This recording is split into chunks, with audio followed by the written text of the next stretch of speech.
There's one thing you should know about me. I specialize in a very specific type of security. Subconscious security. You're talking about dreams. This movie was sick. Sick, unbelievable. Fantastic. What was your first reaction when you got this script and you were reading it?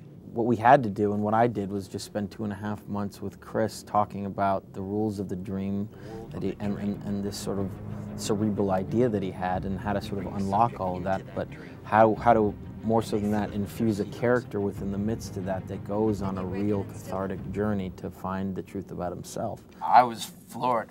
I mean, first of all, it comes from Christopher Nolan, and I love his movies, whether it's, you know, Memento or Dark Knight. And when I was reading it, I said to myself, wow, this is really ambitious.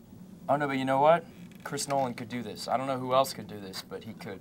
The fact that it was an original idea entirely and not based on any source material was quite exciting, because it's directly from, you know, his brilliant mind, and that was very exciting to work on something like that. Did you seek out Leonardo DiCaprio, or did he seek you out? He came begging and crawling and pleading. You know, I've actually, over the years, I've met with Leo on a bunch of different projects, and he's somebody I've always admired greatly and really wanted to work with. The great thing with Leonardo DiCaprio is he's an extraordinarily charismatic movie star, and so the audience gravitates to that immediately. But he's also one of the great actors of his generation, and so he can craft a character, he can build a character with all of the layers, all of the complexity of a real person, and he can play that character on those levels so that the audience understands that. It's not, strictly speaking, legal. It's called Inception. Where'd the idea come from of entering someone's dream? I've always been interested in dreams, and interested in how you portray dreams in a film.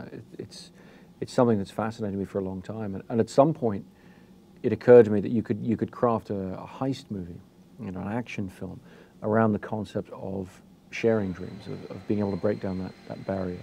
Because dreams are universal, you know, we all experience them, we all dream, but they're incredibly private. And what if that privacy went away? What if you could actually be in a dream space with somebody else? Then everything that happened in that interaction, whether you're fighting somebody or falling in love with somebody or whatever, that would have real consequences. And so you've created an alternate reality, a viable, different plane of existence, really. And that, to me, opens up this limitless world, and that's what Inception is based on. Let's make no mistake, this is science fiction. It is. There is no way to infiltrate a person's mind like this and manipulate them. I mean, maybe soon we'll be able to live in a world where we're able to extract information. But, you know, who am I to say when that's going to come about? It's an intriguing concept because you talk about the dream world, you immediately think about the infinite, the surreal, the impossible. Yeah.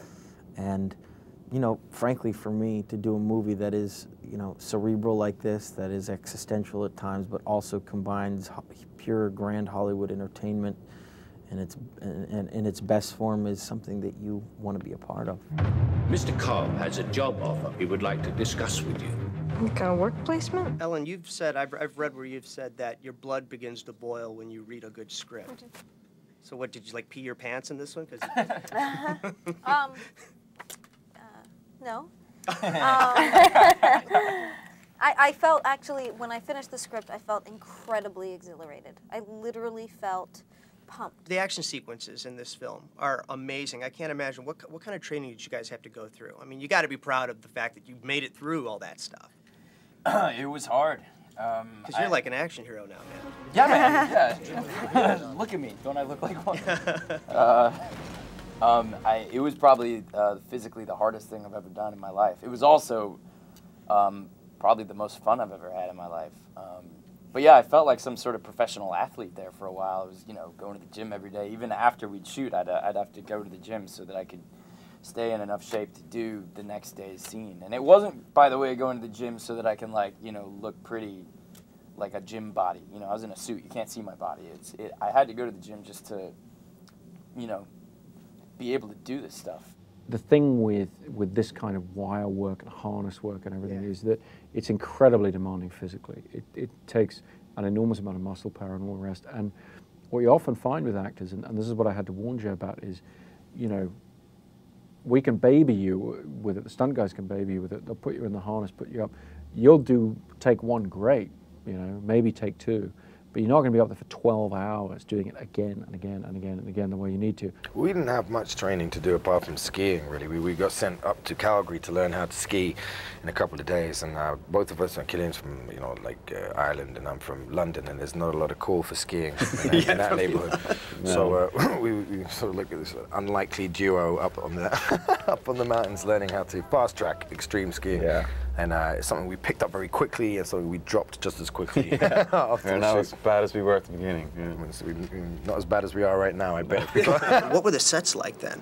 Incredible. Immense. Yeah. Incredible. It's like being, you know, a kid at, you know, Disney World again. When you're really small and you go on everything, you know, like you can play on everything, but these are grown-up toys. You know, we got guys. Yeah. Dragged up walls and 360-degree sets that revolve, and you know, sitting in the back of a car while a stunt driver, actually the guy who drives the Batmobile was driving that car that we were in when we J-turned, and evasive driving and fire and movement and shooting guns and blowing things up, and they sent a train down the middle of the high street, and it was it's incredible. like a kid in a candy store, I would think, for an actor, right? I mean, Absolutely. all this, this is like fun stuff. Absolutely. My first day on set, it was like a scene with Leo in the hotel, and so we walk on the set, and then the set turns like this.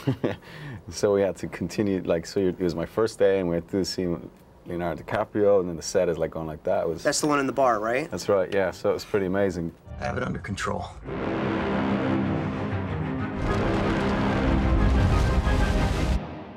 I'd hate to see out of control.